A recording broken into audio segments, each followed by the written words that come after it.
आजाद Hindustan live, सच के साथ। SDM के निर्देश के 4 दिन बाद भी मालन नदी की सफाई नहीं। मीट बाजार, शराब दुकान की गंदगी से मालन हो रही प्रदूषित। 5 मई को एसडीएम और नगर परिषद प्रशासक दिव्या पटेल ने नगर परिषद सीएमओ मोहन कुशवाहा को 4 दिनों में मालन नदी की सफाई करने, मीट बाजार और शराब दुकान से निकलने वाली गंदगी फेंकने वालों पर चालानी कार्रवाई करने के निर्देश दिए। पर 5 दिनों बाद भी मालन की सफाई नहीं हुई। वहीं पहले दिन 2 शराब दुकानों के 1000 की चालानी कार्रवाई कर अपने कर्तव्यों की इतिश्री कर ली गई।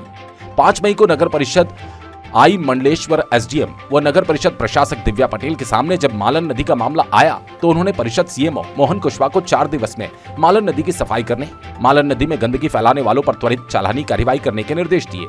साथ ही सुश्री पटेल ने कहा, अगर चालानी कार्रवाई के बाद भी दोबारा गंदगी फैलाई जाती है तो फिर चालानी कार्रवाई करें। ज्ञात हो कि मीट बाजार, शराब दुकान से निकलने वाली गंदगी मालन नदी में फेंकी जा रही है। मालन नदी में ही नर्मदा नहर से नर्मदा का पानी भी नदी में छोड़ा जाता है, जिससे मालन नदी में गंदगी फैल रही है, जिसे लेकर नगर के अनेक नागरिकों ने परिषद से मालन नदी की सफाई के संबंध और मीट बाजार को अन्य स्थान पर लगाने की मांग की। पर अधिकारियों द्वारा कोई भी ध्यान नहीं दिया जा रहा है।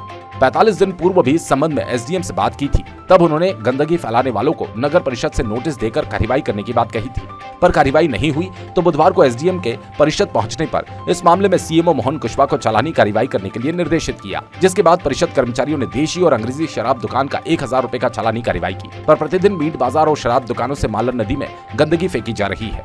इस पर कार्रवाई के नाम पर सिर्फ औपचारिकता और खानापूर्ति की जा रही है। स्वच्छता अभियान की खुल रही पोल।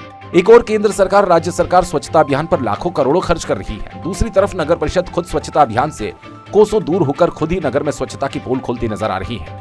नगर मालन नदी में गंदगी का मामला वर्षों से चला आ रहा है। यही हालत नगर के अन्य हिस्सों में भी है। आखिर पूरा मालन नदी पुल के दोनों ओर जल कुंभी जमा हो गई, जिसे भी हटाया नहीं गया। चांदी चौक पुल के आसपास भी यही स्थिति निर्मित हो रही है, पर कोई ध्यान देने वाला नहीं। डस्टबिन हुए गायब। मालन नदी के तट पर मीट बाजार, शराब दुकान के आसपास नगर परिषद ने डस्टबिन रखवाए थे, जिसमें गंदगी फेंकी जा रही थी। पर आज की स्थिति में डस्टबिन गायब है, जिसके बाद आज दोबारा से डस्टबिन नहीं रखवाए गए। करहई से रुपेश डाकुलिया की रिपोर्ट।